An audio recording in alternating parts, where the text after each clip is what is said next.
Hi, everyone. I think we can go ahead and get started. Thank you all so much for being here. My name is Alex Spratt. I'm a director of healthcare at Arnold Ventures. Arnold Ventures is a philanthropy. We are focused on using policy change to drive a more affordable and therefore accessible healthcare system, as well as some other different kinds of work. I'm really excited to be here with my panelists today, all these lovely folks, and we're really excited to talk to you all about thinking about using litigation as a proactive tool to really drive lower healthcare costs for patients, consumers, employers, and all of us, the taxpayer. And so I'll do quick intros for these folks. I'm joined by Katie Keith, the director of the Center for Health Policy and the Law at Georgetown Law. James Gelfand, President and CEO of the ERISA Industry Committee, which represents the largest employers in the United States in their capacity as providers of employee benefits. And Brennan Bilberry, partner at Fairmark Partners, a litigation firm focused on pursuing targeted, impactful litigation that holds health. So, as many of you know, much of the healthcare litigation that we've seen in the last, let's say, couple of decades has been really focused on kind of the high-profile, highly politicized issues like reproductive rights, the Affordable Care Act, other social justice, civil rights healthcare issues. At the same time, we've seen this really growing undercurrent of work and litigation that has started to come about around how we pay for healthcare and what it means for those of us who pay for it ourselves. And so much of that work, as would not surprise any of you in this room, has been kind of brought by folks looking to really maintain the status quo and looking to sort of keep us where we are in this unaffordable system. But what we started to see over the last couple of years is that the folks of us, again, who pay for healthcare, patient groups, consumers, employers, are starting to actually think about how we use litigation as a proactive tool to move us forward. So for example, in California a couple of years ago, a group of employers, as well as the state of California, brought a landmark case against Sutter Health, a large health system in Northern California, that was using anticompetitive behavior to charge prices 20 to 30% higher than hospitals in Southern California. That ultimately resulted in a $575 million settlement that the hospital had to pay. They also had to commit to stop using those anti-competitive practices. At the same time, following that landmark suit, we started to see policymakers at the federal and state levels taking legislation that actually explicitly banned those practices. And we've seen some of those laws come into place today. On the flip side, we've seen kind of landmark healthcare cost policies come into place in the last couple of years. Think the IRA's Medicare drug negotiation policy, think the No Surprises Act, which really took on surprise medical bills. And we've seen kind of hordes of suits against those policies by folks, again, really looking to sort of water down their impact. And so there's two sides of the coin here that we're going to get into today.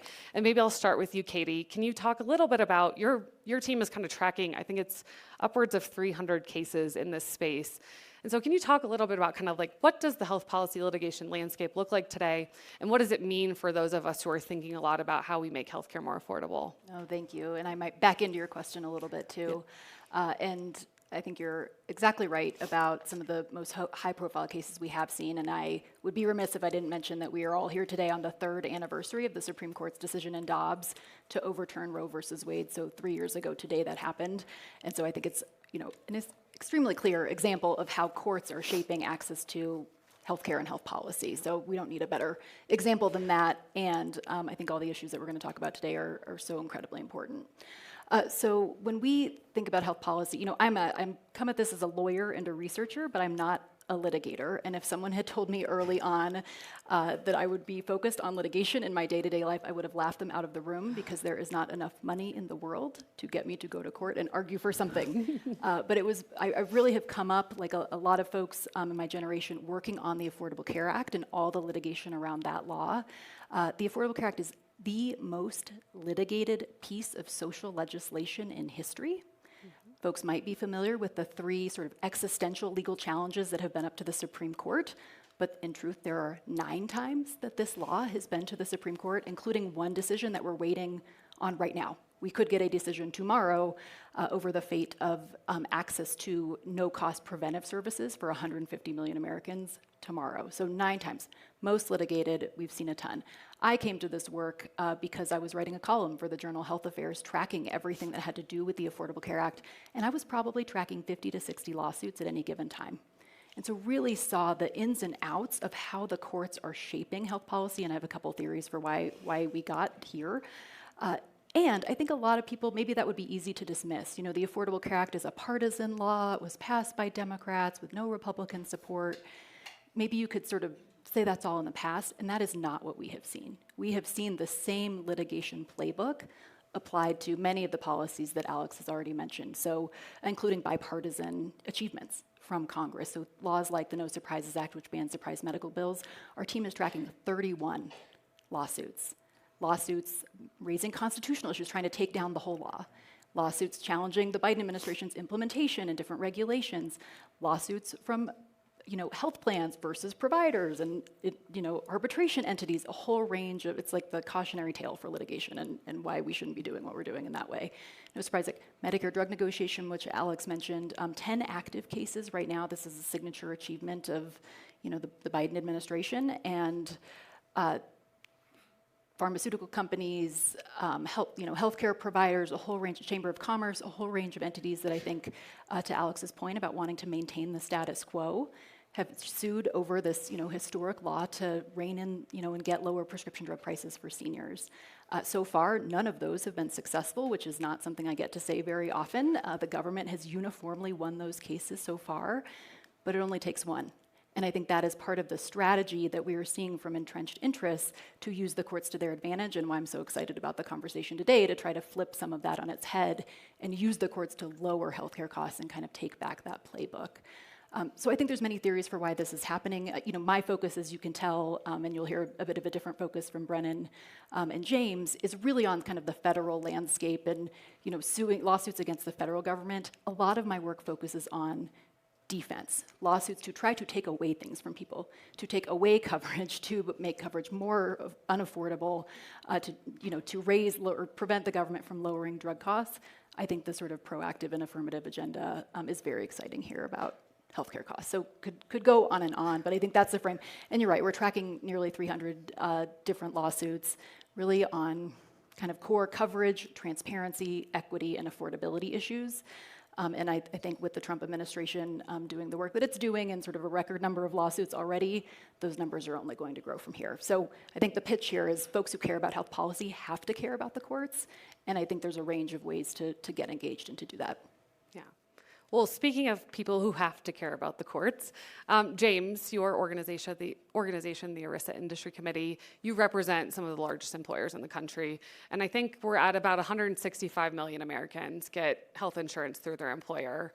And so can you talk a little bit about why this sort of feels so imperative for you all to be engaged here, and why folks like patient groups and consumer groups should also be engaged, and why there's sort of this much broader kind of economic consequence if we kind of let the status quo live as is? Absolutely, and I should mention that large employers tend to pay about 80% of healthcare costs on behalf of their employees' families, and oftentimes retirees as well. So I think the first thing we have to acknowledge, if we want to understand why are there 31 cases against the No Surprises Act, a piece of legislation aimed at ending surprise medical bills. You have to understand, this isn't your grandma's healthcare system, okay? The national health expenditure this year is close to $5 trillion. So if you're part of the health industry, that may be great news. But if you're not part of the health industry, you should picture this as kind of like a tapeworm that has infested the U.S. economy and now is about almost a fifth of the U.S. economy and growing faster and faster. The largest part of that healthcare expenditure is hospital costs. Hospital costs, by the way, every time there's a hospital merger, this lowers wages of employers, of people with employer-sponsored health insurance by about $600. Right? So that's a real difference for the money people have to pay the things that they have to pay. And what happens when you have $5 trillion floating around? Well, if you build it, they will come, right? Financialization, Wall Street, okay? So with the financialization of the healthcare system comes the Machiavellian aspects that you would expect when you're not dealing with a local hospital, you're dealing with a private equity fund, or you're dealing with a system or entity that is an expert in arbitrage. Not necessarily an expert on delivering quality care that makes patients happy and is affordable, but definitely an expert on making money. Definitely an expert on finding new and innovative ways to boost the revenue cycle and to bill and to go after debt and to pursue patients and employers and payers. And a focus on areas that can be exploited, right? That was why the No Surprises Act was needed, is because Wall Street figured out that when you go to the hospital, you have to have an anesthesiologist, and you don't have the luxury of just saying, no, I'll wait till someone in network can come. So they bought all the anesthesiologists, took them all out of network. That's the only reason Congress passed the bill, is because Wall Street had isolated this way that they could turn the screws on patients and payers, make tons of money, making life worse for millions of people in the process. When you're talking about these kinds of entities, you have to acknowledge that they don't play by any kind of rule book, right? It's not like trying to go head-to-head against like a community hospital, where an insurance company, a community hospital, they're not always going to agree on what the rates should be, right? But they could at least have an honest conversation about it. We need as much money to keep our doors open. If we do this, it'll raise costs and people won't want to enroll in our plan. You know, they'll have these kinds of a debate. Wall Street doesn't want to have that debate with you, okay? They're going to do everything they possibly can. And that includes advocacy, right? So I'm an advocate. I spend most of my time in Washington, D.C., trying to work with Congress and the administration to lower healthcare costs and to improve quality. And what we found is that the messaging coming out of the healthcare industry has drastically changed, right? It's no longer like, oh, well, this isn't the most reasonable or efficient way to do it. What we hear now is, well, if you do anything that's going to hurt our profits, the drug companies will stop making drugs, the hospitals will all close, the patients will all suffer and die, and it's all going to be your fault and you're going to lose your reelection. I wish that I was exaggerating about this, but I remember I went into a meeting. This was with an office that represented the state of Arizona. We were trying to convince them to vote for our surprise medical billing legislation back in 2019. And I sat down and I kind of walked them through what I just explained to you about the anesthesiologists and about the pathologists, et cetera. And they said, okay, that's all fine and well, but the Arizona Hospital Association was here right before you. And what they said is if we pass your bill, then all the local community hospitals will close and the Native Americans are all going to die. So is that what you want us to do? Blew my mind, not only that this is hyperbole of the highest order, but also that Congress would listen to these arguments and say, oh, well, I better listen to that, I better accept that. Well, it probably helps that there's so much money flowing through this system. Another grand example, we often will encourage insurers and TPAs. My companies will hire an insurance company to help build a network of hospitals and doctors for our plans, right? And we'll encourage them, if there's a hospital that's super expensive or that has very low quality, take them out of our network. Or steer people to a better hospital, right? Give somebody a lower copay if they'll go to that better hospital. But what started to happen is now when an insurance company or TPA or a carrier tries to narrow the network and to exclude a hospital that's very bad in various ways, they get attacked with millions of dollars of advertising. I was not that long ago on a trip in Oklahoma, and every other television ad was about how United Healthcare is the worst company in the world because they're excluding the Oklahoma University Medical from their plan, and all the patients are going to suffer, blah, blah, blah.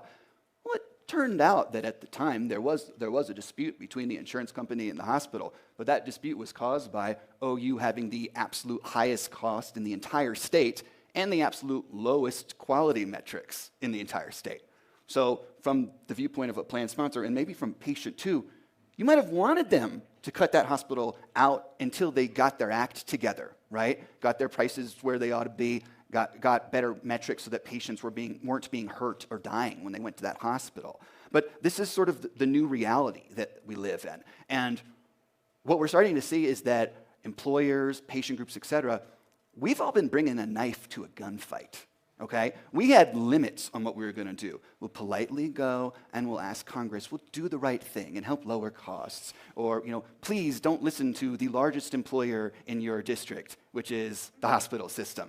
And instead, listen to the little guy who's going to get screwed by this. And we're starting to bump our heads into a brick wall here. And what is it going to take? So now we have to add another arrow to our arsenal.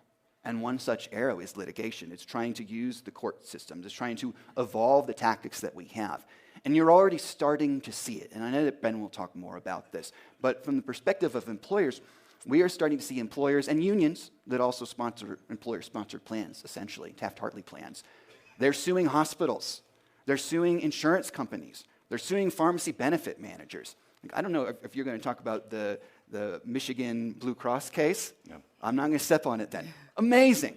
Crazy stuff that's going on out there. And before we started to realize that the courts were an option, and we just allowed, for instance, the Texas Medical Association to mangle the surprise billing law by finding that one district judge in Texas who really didn't like that law very much. We just sat by. So I think it's really inspiring to start to see employers, and hopefully soon patient groups and consumer groups also, step up to the plate and say, we're going to play just as dirty as you are because this is an imperative. This tapeworm is destroying the U.S. economy. This is not a productive use of capital. And if this continues, people aren't going to be able to afford health insurance or health care. Great. So now that you're all enraged, that was the goal. So now we've heard why we should care about this. Brennan, you were on the ground kind of living this day to day. Can you talk a little bit about kind of in your experience, like what is the best outcome for these cases? What is kind of the most hopeful thing we can see, and why this is kind of a viable path for kind of long-term policy change? Yeah, I think there's several great outcomes that can happen. For a little bit of context on private litigation first, in most countries, antitrust laws, competition laws, consumer protection laws are enforced primarily by the government. In the United States, those laws are enforced primarily by private parties. So for every one antitrust lawsuit that's brought by the Department of Justice and the FTC, 10 private actions take place. So we live in a system where it requires private actors to take action. That has its positives and negatives. On the one hand, it incentivizes, there's a profit motive for people to file lawsuits that are meritorious and bring change. But on the other hand, it means that you have to be willing to devote the resources to investigate and find the conduct and pursue it. One of the challenges with the healthcare sector, with that context in mind, is that it is one, incredibly opaque, so hard to identify conduct, and two, a lot of the people who are victims of this conduct, patients, employers, unions, are beholden to the entities who are taking advantage of them. So, it's very difficult to see someone be willing to stand up to the local hospital that's the largest employer in their town, or the insurance company that's really the only way that they can build a viable network. And the last part of the kind of the challenge of healthcare is that the gap between the conduct of what's happening in the healthcare industry versus the limited enforcement is the largest of any industry. So I'll give you a couple examples. One, Sutter, which Alex mentioned, now there's been 2 settlements worth now $803 million for Sutter had implemented forced anti-competitive terms into its contracts with insurance companies that effectively banned tiered networks and banned your own employer or your own insurance company from telling you about a lower cost place to get care. They weren't allowed to tell you that information, that you could go somewhere less expensive to get care. It effectively eliminated price competition for hospitals in much of Northern California. That litigation went on for almost 10 years, a little more than 10 years, and resulted in these huge settlements. Yet after that concluded, a number of major hospital systems in the United States continued to have the same language, including some very famous systems. New York Presbyterian, a famous hospital chain based in New York City, continued to have those same provisions after that. In other industries, when you'd have an $800 million settlement and 10 years of litigation against a company, people would start changing their behavior. Other companies would start changing their behavior.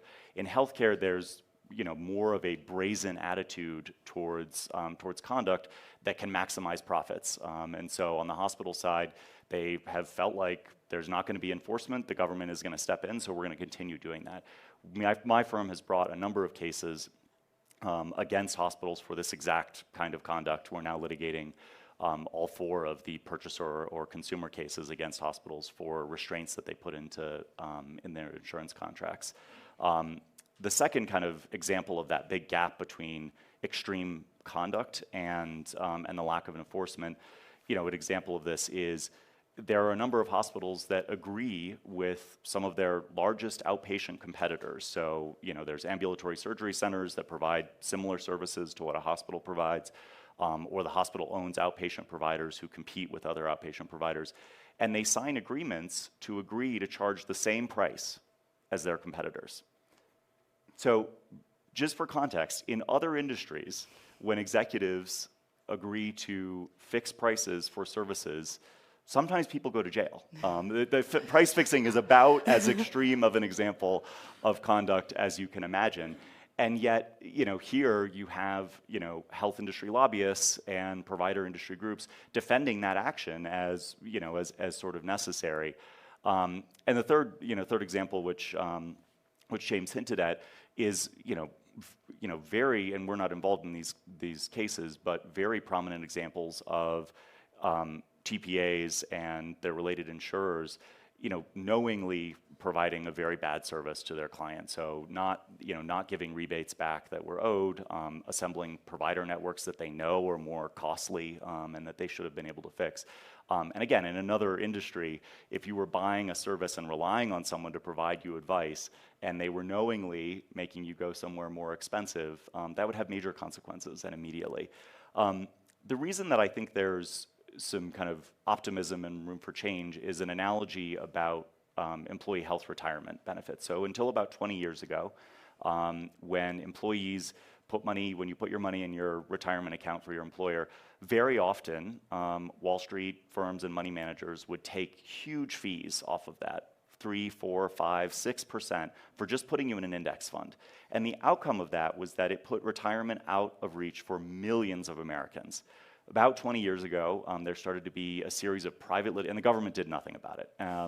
There started to be a series of private litigation that said, no, this is illegal under ERISA, the law that protects employee retirement benefits, to do this. And the result has been a lot of cases, a lot of settlements, a lot of money paid, but more importantly, practices have changed. And now it is extremely uncommon to pay more than 0.5% even for your retirement. The outcome of that is hundreds of billions of dollars over the next generation that will go into the pocket of working people, as opposed to being kept by middlemen and money managers. And so private litigation really can change conduct, especially or change industry behavior when it exposes really broad conduct. We're already starting to see that in some of our work. So we have heard from examples of hospitals, insurance companies, brokers, PBMs, employers changing practices because of high-profile litigation, including some of which we're involved in, that highlights the conduct and says this is illegal and should change. And so we're really hopeful that one of the kind of goals of litigation is sunlight, but one of the kind of eventual outcomes down the road of that is ensuring that industry changes its practices. And I think, with the series of high-profile litigation, you mentioned the Blue Cross litigation, which I think is one of many. We've started to file some of the first ever cases against employers for mismanaging their employee health benefits programs. There's an increasing number of cases against hospitals and a broad number of cases against generic drug makers that weren't happening 10 years ago. And I think should be reason for a lot of optimism that what comes out of those cases is sunlight that causes companies to rethink the conduct that they'll engage in and can maybe lead to something akin to what happened in 401k, where working people got a lot more money back in their pockets. And Brendan, I should say, representing employers, we don't usually love to hear about employers getting sued for mismanaging their benefits. But to be completely honest, the disclosures that have taken place, the filings in some of those lawsuits, have been eye-opening to other employers, right? They see this stuff and they say, wait a minute, is my pharmacy benefit manager applying a 10,000% markup to specialty generics? They're asking questions they didn't even know to ask. The Blue Cross Michigan case is amazing because they had no idea, many of the employers, these are huge employers, very sophisticated benefits department, they had no idea that a TPA might be sending them bills that look like are a medical expense, but in fact have hidden the administrative fees that the TPA is paying themselves, coded as a medical expense. And by that lawsuit being filed, whether or not, who wins the lawsuit, you're going to start to see employers changing their requests for proposals from vendors and say, by the way, you have to commit to never doing X, Y, and Z. You have to agree to always do A, B, C. And that's going to lead to major savings for employees. And so we've touched a little bit on like how the market might react and whether it's, James, that was really helpful to hear sort of, even if litigation is not successful, I think often when we were talking about lawsuits, one of the kind of first questions you hear when you're making a decision is like, well, how successful will this be? But there is maybe merit to bringing these suits forward, even if they might be a losing battle. Can you all talk a little bit about, and I would love to hear from all of you, about kind of beyond the market changes, what we can see in terms of kind of longer term sustainable policy change and what that might mean for kind of, we learn something and we take it and we put it in legislation or things like that we're starting to see coming from these types of suits. Yeah, I'm of two minds about that, actually. So I think there's an incredible amount of value to doing some of this, but no one wants to be in this position. No one wants to be going system by system to be suing and holding people accountable. I think that is not ideally how the system would work. Ideally, we joke we would like to be put out of business. That's right. Eventually. And 10 years of litigation to get this out. This is not the most efficient way for us to be doing it. Employers having to go through and check every line item from their TPA is not how we should be doing it. In my view, and I am biased, but I think there could be good policy and good, regulations and requirements that take out some of the, the lack of transparency and everything else that you all need. You probably wouldn't love that either, but if we had some more requirements that sort of had the same rules of the road for everyone. And so ideally you would have, a Congress or states who weren't so dysfunctional in many ways. And I think you also have the entrenched interests in exactly what you were describing, James, of the messaging where you can go and sort of put, if I'm the hospital, positioning in this specific way, and it sort of shuts down all the arguments, which is also where I think the transparency and really bringing sunlight and visibility to what these practices are. We've seen that in things like tobacco litigation, if you take that as an example. You've seen there's other sort of areas of public health, of healthcare financing, where you've seen that sunlight approach really lead to sustainable and durable change. And I think litigation is only one part of that. I guess that's what you can hear me saying. But I think it is this really potential powerful tool to get more information, to force change, and in some ways to influence practices of other systems and others, and then build a little bit of the will to go up. On the flip side, I think when I'm someone who's thinking about what we've seen when Congress does legislate, you see litigation used as the opposite way. You see it used as a sword to dismantle what Congress has just done to try to pull down healthcare costs or expand access or do other things. And so that's the part that I think is always really, really challenging about everything that we're talking about here. It was the Supreme Court that made Medicaid expansion optional, right, and left tens of millions of people out in the cold for coverage. There's all kinds of different examples that we could talk about of where I think those interests, that even if you were successful in Congress, they will then use the courts to fight, which is why I think advocates, people who care, again, about health policy, you have to almost be thinking about the courts from the beginning. So if there's something I want Congress to do or I want a state to do, I have to be doing that with future litigation in mind. And it didn't used to be that way. I think part of it is the dysfunction in Congress and everywhere else, but just having that kind of lens on litigation risk all the way through is just sort of where we are these days. Maybe I could point out two policy areas where I think the litigation has directly helped us to advance good policy. And the first is because a lot of these cases, the advocates lost, right? And one of the reasons why the advocates kept losing cases was because they would accuse a pharmacy benefit manager or a third-party administrator or insurance company of cheating and stealing. And the judge would find, you're correct, they did cheat and they did steal. However, there's no remedy for this because they do not owe a duty to the patients in the plan, right? They are simply a vendor. They wrote a contract. They got the best contract that they could get, and they carried it out. You're not exaggerating. I mean, sometimes the decisions are, yes, you are being robbed, but buried on page 63 of a contract you sign, it says, I can rob you. And so employers couldn't do that. Even if we wanted to steal from the employees, which we don't, we couldn't, because under the Employee Retirement Income Security Act, we are fiduciaries of the benefit plans that we offer, which means we have two primary responsibilities. Responsibility number one is do the right thing for the people that are on that plan. And responsibility number two is to not waste money in that plan because it's not really our money, it's your money, it's the employee's money. Unfortunately, to run these plans, most large employers do not have the skills to build a drug formulary and to negotiate the prices of 8,000 drugs every year and to build a network and negotiate with doctors and hospitals. So we are obligated to work with vendors. And these vendors are not fiduciaries. And that's how they're getting out of all of these cases. These cases have shined a light on this, and Congress is starting to pick up and to realize it's not going to work putting all that fiduciary responsibility on the employer if we don't apply any of it to the TPAs and to the PBMs that are actually designing and running out parts, or operating parts of these plans. So it's starting to get traction because of those lawsuits and because they're failing, not because they're succeeding. The other one is, you mentioned the Sutter case and some of their crazy provisions in that Sutter contract.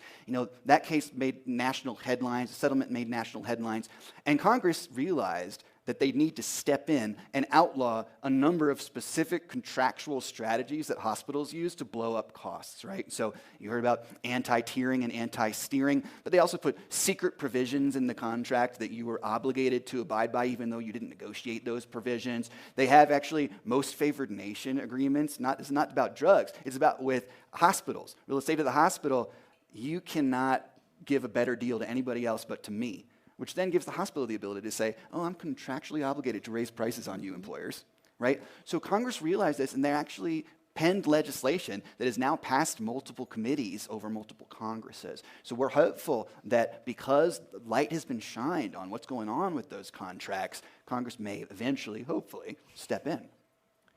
I think you mentioned, Katie, the tobacco litigation. I think that's like one of many good examples of where private litigation started in an area where the government had ignored what was happening for a very long time, either because they didn't understand what was happening or some very powerful interests were paying a lot of money to people in Washington, D.C., which I think you can find some analogies for health interests there. But the real change that happened was not the private litigation. I mean, it paid out a lot of money to people. That was great. It was the legislative and regulatory changes that totally fundamentally changed what those companies were allowed to do in terms of marketing, in terms of their obligations to public health. There's very similar examples. A very recent one. Most people hadn't heard of the substance PFAS, which is in your water until very recently. This is a chemical that the industry hid, that 3M and DuPont knew was very dangerous to human health and hid it for decades. And it only really became public because of private litigation. That private litigation has now led to new federal and state regulations that limit the presence of that in your drinking water. So there may not be much more private litigation 10 years from now, but there's also not going to be much more PFAS in your water, after that comes. The other one is car safety. A lot of the original regulations that were created around automobile safety came about because of product liability lawsuits that started to be filed, including after an important New York State decision that allowed individual customers to sue automakers for liability. That caused Congress and regulators to say, well, we should not rely on individuals having to police the safety of their cars. We should have broader rules to do that. And so I'm hopeful the same thing can happen here. One sort of very concrete example is shortly after we filed a case against a hospital system in Connecticut, there was also another related case that was filed. The Connecticut legislature passed a law banning many of the provisions that were cited in our complaint and another complaint, and those were provisions that specifically a hospital would say, if you want to include my facility that's in a rural area that I know you sort of have to include in an insurance network, so if it's the only hospital in a county, then you also have to include my hospital where there's plenty of other choices and it's not a very high quality hospital. So it's linking these two hospitals in an anti-competitive way, and also took on the anti-steering and tiering legislation. There's a federal version of that, which James mentioned, that I think has a great prospect of passing. And then I think you've really seen the awakening of federal and state regulators to pursuing conduct. There's some handcuffs on what the Federal Trade Commission can do, which we can talk about later.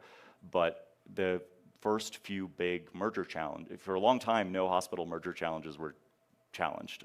They were just allowed to go through even if they were kind of presumptively illegal. And the explanation for that was truly the hospital executives promised us that they weren't going to raise prices, so it should go through. In what other industry, would you have, for-profit executives make a promise and then everyone say, sure, we'll let that through? Over the last 5 years, you've started to see a reemergence of real aggressive merger challenges, and we think that that's related to the private litigation that's shined a light on the conduct that can happen if you allow really concentrated healthcare entities to grow even more powerful. So I think there's real options at the state level for state legislation that can take on this kind of conduct.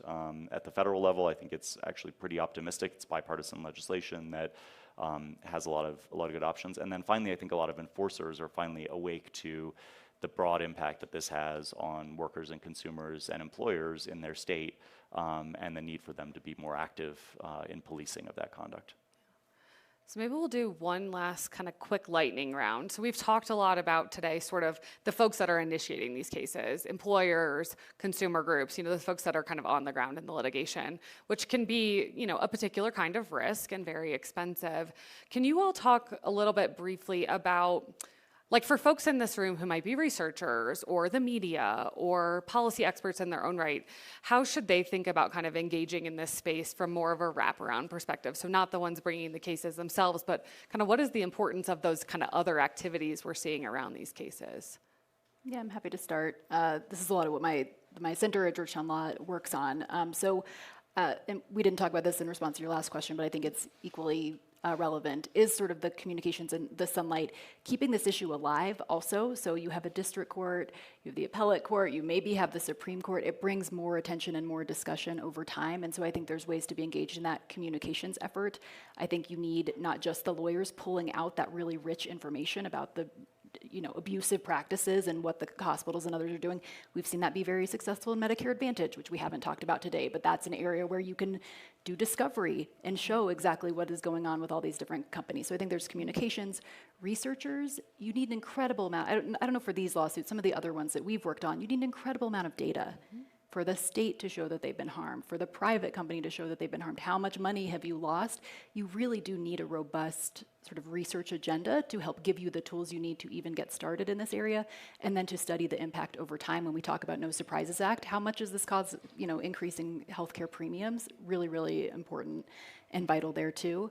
And then there's sort of a more formal way of amicus briefs themselves. So you can have sort of friends of the court who are weighing in. You're not a party in the litigation, but your perspective is very helpful. And so some of the work that my center does is coordinate a lot of those amicus briefs so that you are, curating the right types of interests and ideas, where it's anyone from economists to consumer advocates like, Leukemia and Lymphoma Society weighing in about why this matters to their patients, so that the courts are not, it doesn't decide the law, but I think you want courts to realize that when they're making these decisions, they have huge impacts for millions and millions of people when it comes to healthcare costs. And ditto, we've done the same thing on the Medicare drug negotiation litigation too. Like, this is a $5 trillion industry.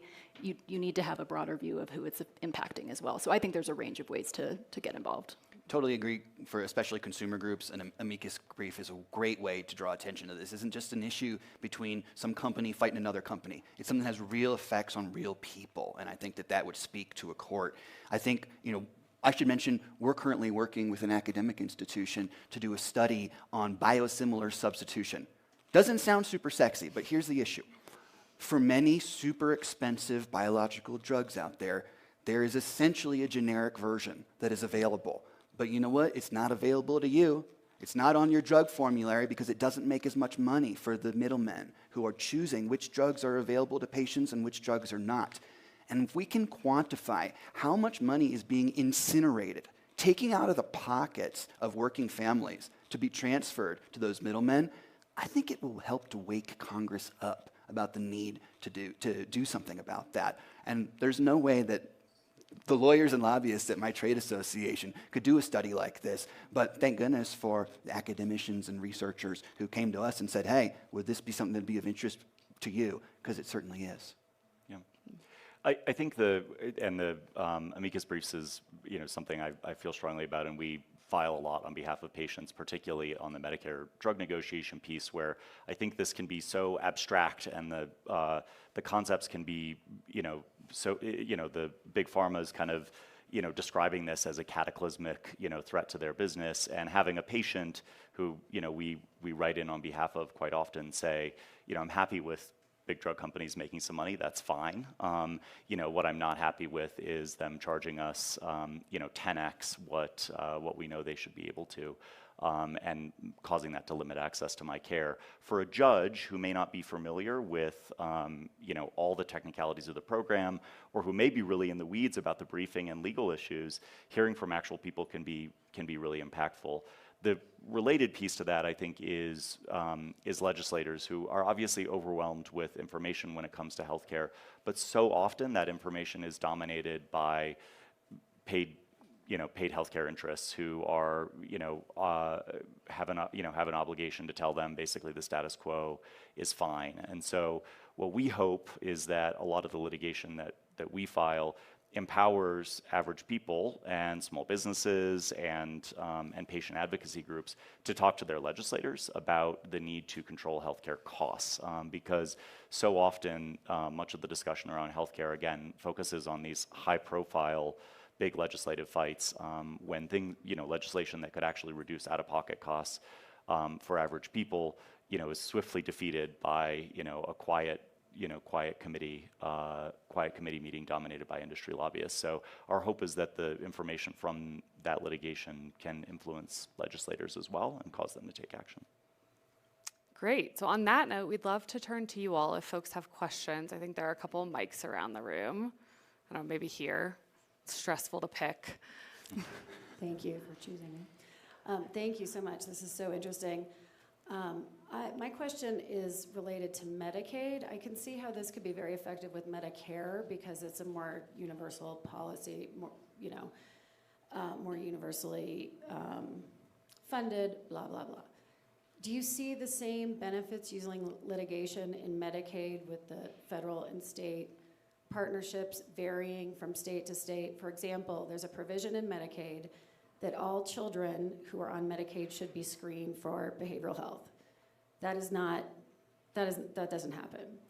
In some states it does, in some states it doesn't. But if there were a lawsuit in Oklahoma with a child who had not been screened and suffered consequences because of that, would litigation be an effective way to improve the implementation of that provision?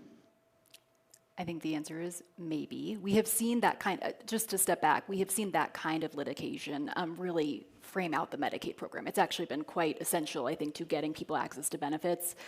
I don't know if I would file a lawsuit in Oklahoma on that issue, is why I said maybe, right? And so I think part of what we're talking about here is some of the strategy that goes into this about where you might file that lawsuit in DC against the federal regulators that approved that state plan in Oklahoma, as one example. And so that's the way to sort of, I think the level of savviness that we've seen start to develop out of this is really important. I think I would also feel silly. There's a case that the Supreme Court could decide tomorrow, right now, over whether there is a private, what we call a private right of action, so a private ability to sue over state Medicaid programs' ability to exclude healthcare providers from the Medicaid program. They are doing that in the context of Planned Parenthood right now. So this is an example where South Carolina tried to keep out Planned Parenthood. This is a dispute from 2018. It's up at the Supreme Court now. If the Supreme Court says, yes, no problem, you can kick out Planned Parenthood, you could imagine what that could look like for many other providers too. But the question is on a very technical legal issue of, do you have a private right of action to sue or not? If you don't, that issue of what South Carolina did would be left to the Trump administration or whatever future federal administration you have without the recourse to go to court and actually say patients are going to need access to healthcare. So kind of a windy-weavy answer, but that is a decision we will get in a matter of days that could have some bearing on exactly what you're talking about. But I wouldn't say no. I think it would just be wanting to be strategic about it. And I don't know if other folks have anything to add. Great. Next question. Right here.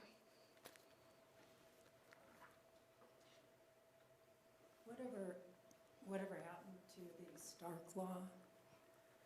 I practice in a relatively small community where there are 2 medical oncology groups. Each of them is affiliated or even owned by a different pharmaceutical company. If a patient goes to one group, they're going to get one version of a medication.